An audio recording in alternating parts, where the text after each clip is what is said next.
1.6 ቢሊዮን በላይ ችግኝ ለተከላ መዘጋጀቱን የአማራ ክልል ግብርና ቢሮ አስታወቀ። የግብርና ቢሮ ከፍተኛ አመራሮችና ባለሙያዎችን ጨምሮ የአዊ ብሔረሰብ አስተዳደር ምክር ቤት አባላት እንዲሁም የአካባቢው ነዋሪዎች በባንጃ ወረዳ የችግኝ ተከላ መርሃ ግብር አካሂደዋል።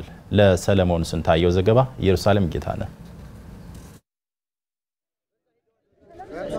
የአማራ ክልል ግብርና ቢሮ ኃላፊ ዶክተር ኃይለማርያም ከፍያለውን ጨምሮ ከፍተኛ አመራሮች የቢሮ ባለሙያዎች የአዊ ብሔረሰብ አስተዳደር ምክር ቤት አባላት እንዲሁም የዞኑ አመራሮች በተገኙበት ነገን ዛሬ እንትከል በሚል መሪ ሐሳብ በባንጃ ወረዳ አርሳ ግንባ ቀበሌ የችግኝ ተከላ መርሃ ግብር ተካሂዷል። በፕሮግራሙ የተገኙት የአማራ ክልል ግብርና ቢሮ ኃላፊ ዶክተር ኃይለማርያም ከፍያለው እንደገለጹት በክልል ደረጃ በዘንድሮ የአረንጓዴ አሻራ መርሃ ግብር ከ1.6 ቢሊዮን በላይ ችግኝ ለተከላ ተዘጋጅቷል ብለዋል። የሁለተኛው ምዕራፍ የመጀመሪያው ዙር የአረንጓዴ አሻራ የተከላ መርሃ ግብር በክልላችን ተጀምረናል። የአረንጓዴ አሻራ መርሃ ግብር ከአዊ ህዝብ በላይ ከአዊ አካባቢ በላይ ተጠቃሚነቱን ያረጋገጠ የለም። አንደኛው ዙር የአረንጓዴ አሻራ መርሃ ግብር በርካታ ውጤቶች አመጣ።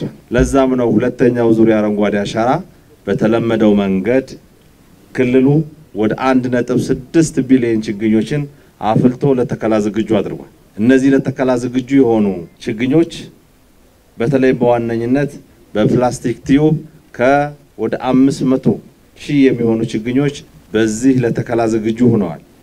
ከ200,000 ሄክታር በላይ ሽፋን አላቸው። እስካሁን ባለው ሂደትም ከ60,000 ሄክታር በላይ ካርታ የተሰራለት መትከያ ቦታው የተለየ የተረጋገጠ ቦታ ከ90 ሚሊዮን በላይ ችግኞች ወይም ወደ 100 ሚሊዮን ችግኞች ከእናንተ ብሔረሰብ ዞን እንጠብቃለን። የተከላችኋቸው ችግኞች ተንከባከቧቸው፣ መግቧቸው፣ ጠብቋቸው። ይሄን ካደረጋችሁ በችግኞቹ በተተከሉት መጨረሻ ውጤቱን መጠቀም ትችላላችሁ ማለት ነው። በመርሃ ግብሩ የተገኙት የአዊ ብሔረሰብ አስተዳደር ዋና አስተዳዳሪ አቶ እንግዳዳኛው በበኩላቸው የአዊ ህዝብ በየዓመቱ በሚያከናውናቸው የአረንጓዴ አሻራ ልማት የደን ሽፋኑን ከ39% በላይ ለማድረስ ተችሏል ብለዋል። የሚተከሉ ችግኞችን ማህበረሰቡ በባለቤትነት እንዲንከባከባቸውም ጥሪ አስተላልፈዋል። እውነት ለመናገር ችግኞችን እንደ ልጅ ተንከባክቦ የሚይዝ የሚያሳድግ አካባቢውን የሚጠብቅ ማህበረሰብ እንደሆነ መላው የሀገራችን ህዝቦችም ጭምር የሚያውቁት ህዝብ ነው። እንግዲህ ዞናችን ይሄን መርሃ ግብር ከመጀመራችን በፊት 36% አካባቢ ነው የነበረው ሽፋኑ። አሁን ላይ ወደ 39.9% አካባቢ የደን ሽፋናችን ማድረስ ተችሏል።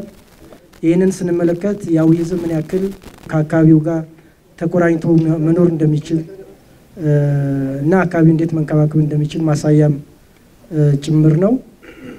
ይሄንን ዛሬም የበለጠ ለማጠናከር በባንጃ ወረዳ የችግኝ ተከላ ፕሮግራም አካሂደናል። ይሄ የተከልነውን ችግኝ የአካባቢ ማህበረሰብ ተንከባክቦ ያሳድጋል የሚል እምነት አለ፣ ልምዱም ስላለው ስለዚህ ይሄን አደራ ማለት ፈልጋለሁ። በብሔረሰብ አስተዳደር ደረጃ ሰኔ 16 2015 ዓመተ ምህረት ከ300,000 በላይ ችግኞችን በመትከል መርሃ ግብር መጀመሩን የገለጹት ደግሞ የብሔረሰብ አስተዳደሩ ግብርና መምሪያ ኃላፊ ዶክተር ታደሰ አስፋው ናቸው። በዘንድሮ የተከላ ፕሮግራምም ከ90 ሚሊዮን በላይ ችግኞችን ለተከላ መዘጋጀቱን አረጋግጠዋል። ተክል መትከል ብቻ ሳይሆን የተተከለውን ችግኝ ለጥቅም ያደረሰና ከከፋ ድህነት ውስጥ ላይ ወጥቶ አሁን ወደ ተሻለ የኢኮኖሚ እንቅስቃሴ ያለ ማህበረሰብ ነው። የአትክልትና ፍራፍሬን ጨምሮ ወደ 80.2 ሚሊዮን ችግኝ የሚተከል ሲሆን ይሄን የምንተክለው በአጠቃላይ በ3 ሳይቶች ነው። የመጀመሪያው በተቋማት፣ ሁለተኛው ደግሞ በኮማንድ ወይም ደግሞ በወል መሬቶችና እንዲሁም ደግሞ በአርሶ አደር ማሳዎች የምንተክለው ሲሆን በተለይ ረጅም ጊዜ የሚቆዩና የናት ዛፍነትን የሚያገለግሉ ሀገር በቀል የሆኑ ዛፎችን በተቋማትና በወል መሬቶች የሚተከሉ ሲሆኑ ኢኮኖሚካሊ ቫልዩ ያላቸው በተለይ አትክልትና ፍራፍሬ የእንስሳት መኖን ጨምሮ በጋላ የሰራናቸው የአፈር ስትራክቸሮቻችን ላይ ስነ ህይወታዊ ዘዴን ለማጠናከር የምንተክለው ይሆናል ማለት ነው።